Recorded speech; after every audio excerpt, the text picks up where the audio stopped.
लभरी काहू बागा छेड़ेला केहू जदी हो जाला खाली। अरे मुआ दिहो सचो में बाड़ू पटवले लभरी काहू बागी छेड़ेला केहू जदी हो जाला खाली। कहीं यही से तुझिएलू शौक से, हाँ शौक से।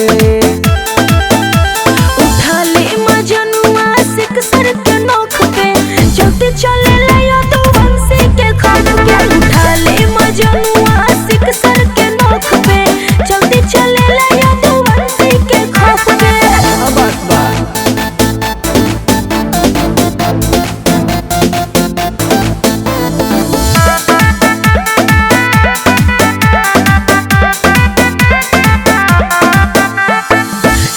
कमर में चले खोस के सियो सलामी करे ठोक के। थाना में बैठेला ऐठेला मोछ के पुलिस तो पड़ जाला सोच में। सुन लो लागे बड़ा रंगदार बाडी शूटर हका। अच्छा रे बड़ा बुरी हाल बाडी बिल्डर हका। बोलो हटे चर्चा में ज्यादा उफोग से, अरे फौग से समझे।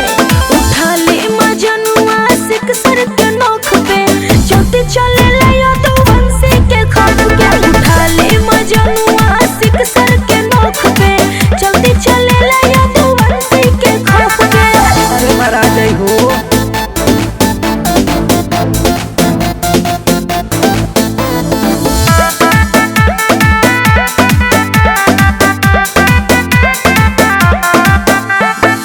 राह के पीछे गाड़ी रोक के सिगरेट धरावे गन लोक के।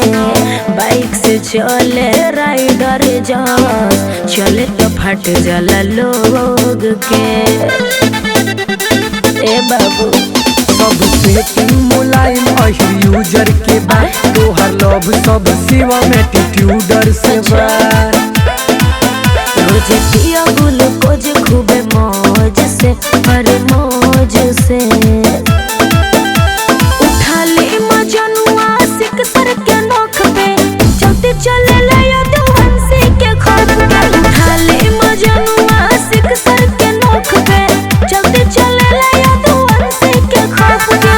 समझा दरिला जाई।